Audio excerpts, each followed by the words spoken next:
What's going on, everybody? Welcome back to another video. So today what we're going to be doing is fixing a leak on the discharge line. So if you refill your AC and then, weeks later or a month later or whatnot, you are no longer receiving cold air, then most likely it could be the O-ring that's located here in the discharge line. So I'm going to sit you guys down and then we're going to go through it. So all you really need is a ratchet with a 10mm bolt.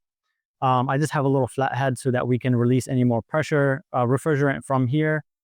And I have AC system O-rings, so the green ones. I did the video before on this and I put a black one, which was not a great idea until now I realized. And then you need the refrigerant kit. And then, yeah, so we'll get started. All right, so the first thing we're going to start off with is let's remove the H cap. And then I'm just going to discharge any more refrigerant that's here. So be careful when you do this, especially if it's very filled. So when I press it, there's not much. We may need to use maybe like a pick to do it so that your hand is not in the way. But in my case, I don't have anything left in there. So do be careful when you do this. You don't want to have your face close to there. Make sure you wear some gloves. All right, now I'm going to go ahead and remove this bolt right here. All right.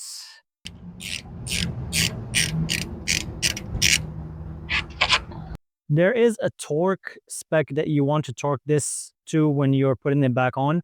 I don't recall that torque spec and I don't have my torque wrench with me, but I will put that in the description in case you guys have a torque wrench and you want to torque it down. All right, so taking this out might be a little bit of a struggle, but you want to wiggle it and then get it out. Now, if you look, and hopefully you guys can see it, this is the old O-ring that I put on and it deteriorated because it was not meant for the AC system. So that's the mistake that I made before. And I have a video on it, which I'm going to link this video to that video. In that video. And yeah, you don't want to use just any O-ring.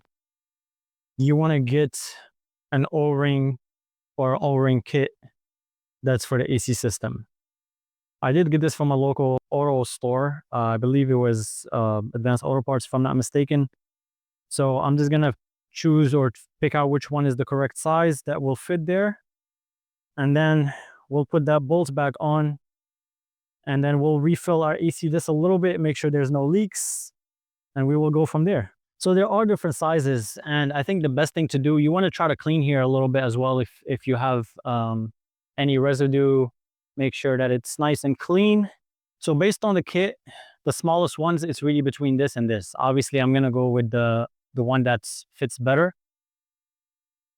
So it's not that hard to put it on. You just want to work it around. And then to put it in, it's actually not going to be easy to push this back in. You might want to wiggle it back and forth. And once we put our bolt back on, it will actually seal a lot better. So we'll just work it by hand first. And I'm simply just going to hand tighten it because I don't have my torque wrench. And we're going to hand tighten it, make sure I don't overdo it. And then we'll go to the next step.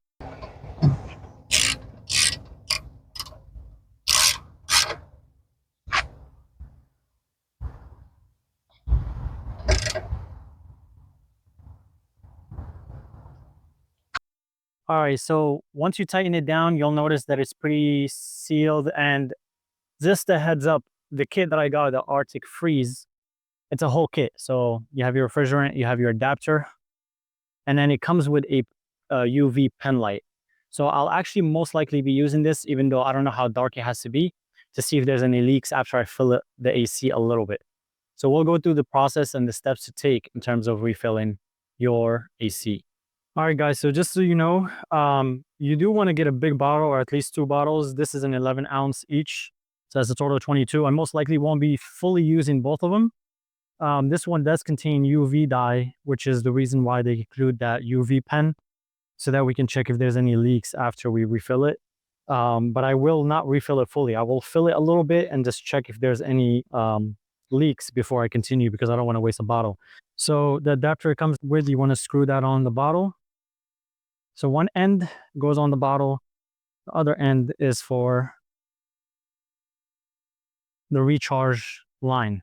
And we're not using the H, so I'm going to put this cap back on and we're going to remove that one that says L. So let's remove this, put it aside. So we do have to turn on the car before we start refilling the AC. So how it works is turn on your car. And then when you turn on your car, you want to make sure that it's set to cool. It doesn't matter what mode you keep it in, I don't believe. You want to blast your fan, make sure your AC on, and keep recirculation mode on. So make sure this option is also on. So the plan is this. If you look at your gauge, you want to make sure it reaches the filled. You don't want to exceed the green area. So this has a little tab. Usually most of them are like that. You push the tab in, you put it in, and it sits so that it doesn't come out. And then we'll simply just push the bottle, keep it upright. And I'm gonna fill it for a little bit.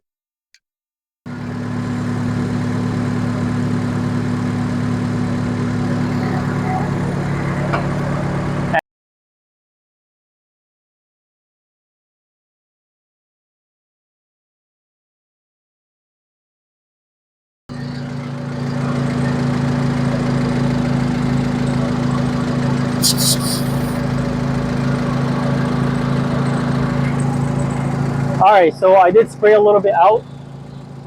So I guess that's not a bad thing. I accidentally did pull this out a little bit, but I guess that's what I'm looking for. So the good news is this is not leaking anymore where we replaced the O-ring. I can clearly see that with the naked eye. I don't need a UV light. I'm not sure why you would need a UV light. So I guess in this area, I am good to go. Let me make sure I don't end up opening that up again. And let me continue to fill this up. So as you can see, it did move up a little bit. 2 bottles. I really hope that it's enough.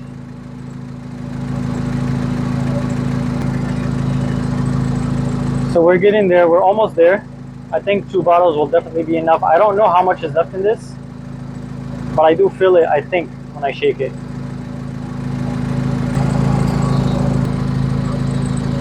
If you're not sure if you have anything left, you can always take it out, give it a little shake, and you will feel that there is more refrigerant left. So we'll put it back in.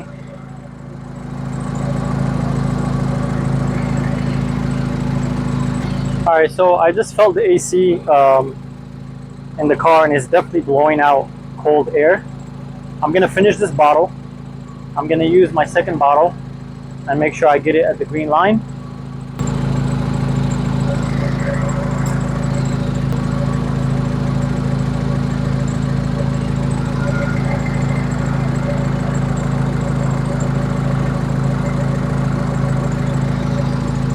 We can confirm that we're still good. It's showing the same reading where we left off. I'm gonna take it up all the way up to 40 and then we should be good to go. So once you start reaching the green, you don't want to just keep holding it. You want to do it a little bit at a time so that you don't overfill it and have to deal with that afterwards, because it's definitely not good for the system. And it's a pressurized system. You don't want to go over the green line. So I'm going to put it at 40 because that would be my safest. And then we will stop there. Sometimes you do have to give it a minute just to adjust, so that the needle to adjust. And I'm still a little bit under 40, so I'm going to give it a little bit more. And it looks like I'm good to go. We'll take our cap. We'll put that back on. Let me see if I can wipe this off. I'm going to keep the car on for a little bit.